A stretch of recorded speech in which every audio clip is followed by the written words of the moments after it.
On this issue to involve the Office of the Registrar of Persons. Two, Honorable Speaker, it is quite clear at every turn of the year, government should know how many students are actually in classrooms from class 1, grade 1, all the way to Form 4. Therefore, there should be no reason, Honorable Speaker, why even at the turn of the year in January, someone should claim what Mr. Indimuli says here, that in January, because the data that was used was from November, December, there are more students admitted into secondary schools. Because those students are never admitted from the blues.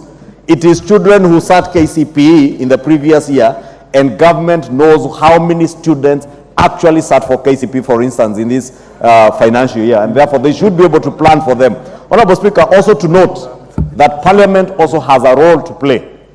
The Chairman of Education, I'm sure, Honorable Speaker, you give him a chance, will tell you that there is always a financing gap of about 2 shillings in secondary school education fund. And therefore that shows the deficits that come in, and the Committee for Budget and Appropriation must therefore ensure that we appropriate adequate resources towards not just day secondary schools, but even for our boarding schools.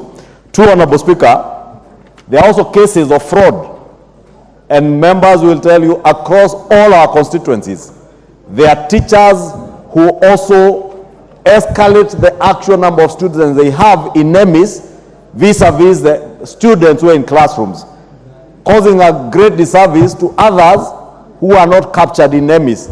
But the ministry should leverage on ICT.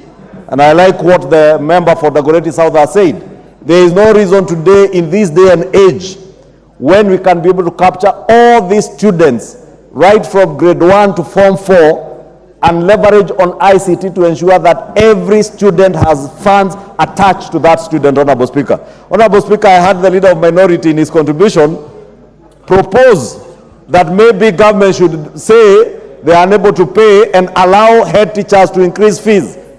Honorable Speaker, we must never allow, under these strenuous economic times, any head teacher anywhere to increase fees. The government of Kenya should be able to pay school fees for all our children.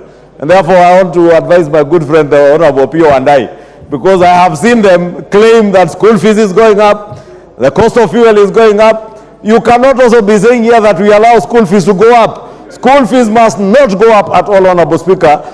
We have also bursaries. And it's the same person yesterday who raised the issue of bursaries.